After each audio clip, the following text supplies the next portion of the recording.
The regulation of dietary supplements in the United States has been described as too little, too late. Dietary supplements may be adulterated with dangerous compounds, be contaminated, fail to contain what they say they contain, or contain unknown doses of the ingredients listed on the label, be sold at toxic dosages, or produce harmful effects in other ways. This not only messes up any research done on them, but can put the general public at risk. A third-party company that has tested thousands of supplements identified approximately 1 in 4 with a quality problem, either not containing what it says or contaminated in some way. 1 in 4. For example, I've done a few videos on the remarkable properties of black raspberries. Can't always find them fresh or frozen, so how about black raspberry supplements? You go to the store or look online. How about this one? Fresh, raw, pure. That sounds good. Let's look at the back. It says it contains just seedless black raspberry powder and absolutely nothing else! Exclamation point.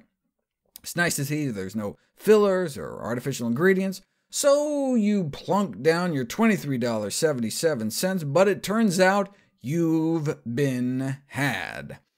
The first clue was that the picture on the front was actually blackberries, photoshopped to look like black raspberries. They couldn't even be bothered to put a real image on their fake supplement.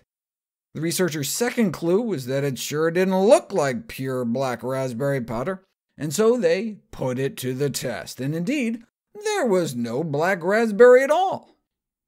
Instead of absolutely nothing else, they should have just stopped with, "This bottle contains absolutely nothing." Or at least you hope it contains nothing. Who knows what's actually in those capsules? They tested every black raspberry product they could find, and even ones with the right picture on the front and powder that actually looked real, yet more than a third appeared to have no black raspberry fruit at all.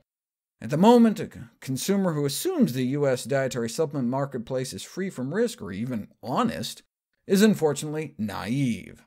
How widespread is this deception? Researchers used DNA fingerprinting techniques to test the authenticity of 44 herbal supplements from a dozen different companies. Less than half of the supplements were authentic, containing what they said they did. Most contained plants not listed on the label, substitutions with cheaper plants, contaminants, unlisted fillers, or apparently all filler. And this isn't just fraud. Some of this deception can really hurt people. For example, one St. John's wort supplement had no St. John's wort at all, but actually contained senna instead, which is an herbal laxative that can cause adverse effects such as chronic diarrhea, liver damage, skin breakdown, and blistering. Here's how the 12 companies did. Only tested products from 2 of the 12 companies. All appeared authentic. Herbs only work if they're actually present. The supplement industry suffers from unethical activities, and by some of the manufacturers, and by some, they mean 80% of the manufacturers in this study. Until dietary supplements in the U.S. are better regulated and quality control standards are defined and endorsed, the safer source of phytonutrients as a consumer is from actual food.